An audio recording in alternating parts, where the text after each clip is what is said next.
Getting her on the road is just the first major hurdle. After that, everything else is nickel and dime stuff, but it all adds up. Nickels and dimes add up to make dollars and tens and twenties. So we're going to take a look at what I got to get done today. Got to. No choice. I got my job that I was applying for, so now I got to take War Wagon as I intended to buy her for a daily driver. Now I got to put her to the test. I've got to be able to take her to classes that I've got to attend to get my certification, and then I'll be starting my job. So she's got to be 100% roadworthy, 100% street legal. And part of that is the license plate bulb. I went to change my license plate bulb, and it is so corroded it would not come out. So I got the whole assembly to come out, and that goes up in there. So what I've done is I've got a replacement assembly, a generic replacement assembly. I've used one of these before on a little S10 Blazer I had. It does pretty good. So it's going to rock right up in there. So I'm going to have to build a mount plate to go up in there and fill that hole, and then that'll mount to it. The next thing I need is a dumbass that went to go put my exhaust on. Did a good job on the exhaust, but the hanger didn't even weld to the frame. If anything, he messed up my underbody. There's no room to get a nut right here, and because of the position of everything else, you can't really get your hands in there. So what I'm going to do, I'm going to build a like a nut tab, a piece of metal that I can put through here, hold in place my finger, and get a 1/4 through here and bolt that up. Or I might just do it there. One of the two. Anyway, I'm going to get that done today. That's not going to be too bad. Just a little bit timely. I wish I could do some kind of axle flip, shackle flip. I believe I can do it. Matter of fact, I'm pretty sure I can. Anyway, the next thing needs to be done today. Battery box. This poor bitch is toasted. And the battery is just sitting in there. So I'm going to rebuild that totally. That's got to. Alright, here's the glow plug wire, and it's supposed to be going here, but you just can't get blood out of a turnip. The battery's not sitting where it's supposed to. It's going to damage a headlight. It's not supposed to be. So we got to secure that back onto the body. I'm pretty sure we can do that. So I got to take all the connections off, pull the battery. This one over here is in right bad shape. It's rusted through in some places. It looks like the same bolt pattern. So I may pull both of them and try to use the good one as a template to build a new box out of.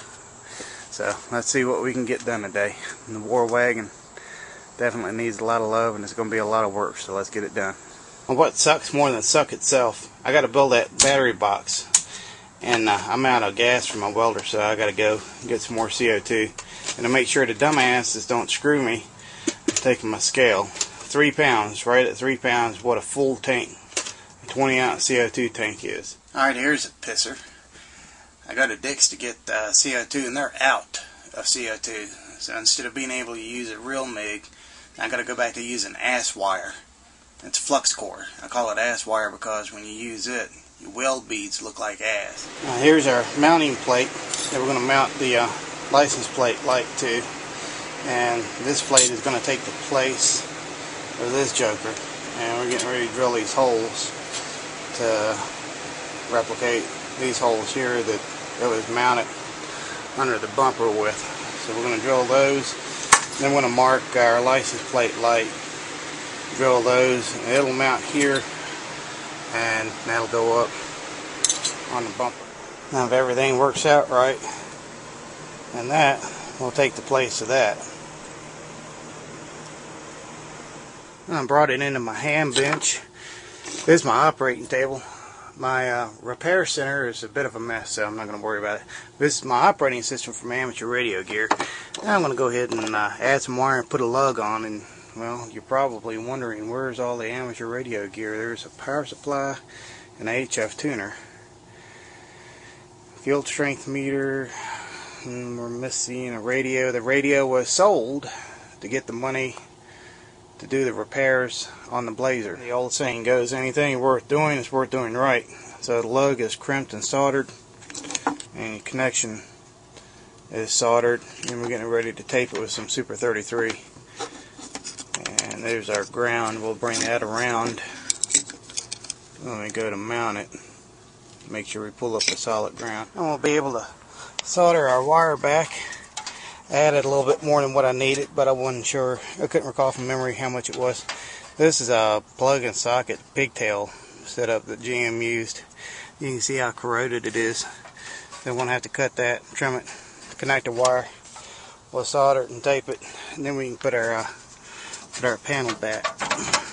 Now I've just got it twisted, getting ready to solder and tape it, put the panel back, and I know I can do that because I've tested it, and damn, it's hot.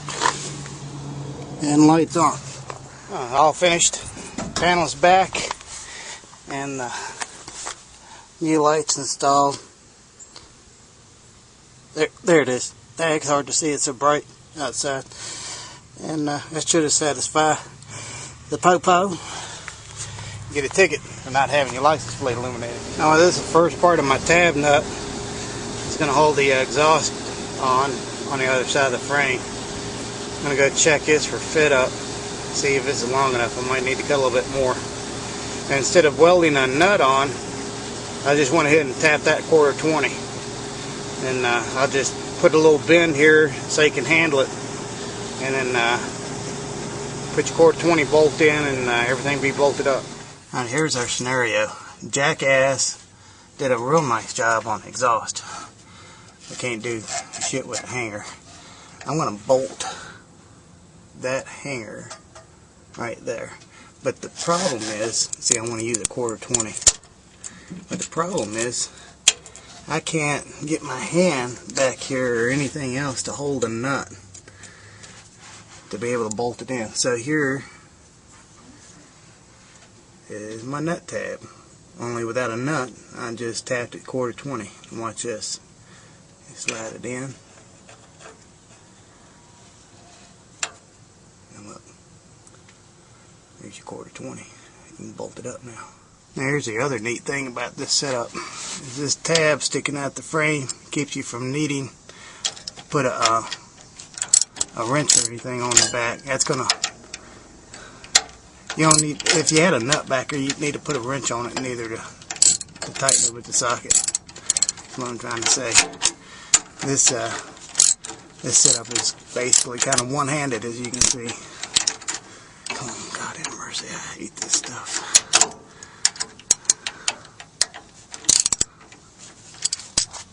I'm not left-handed anyway.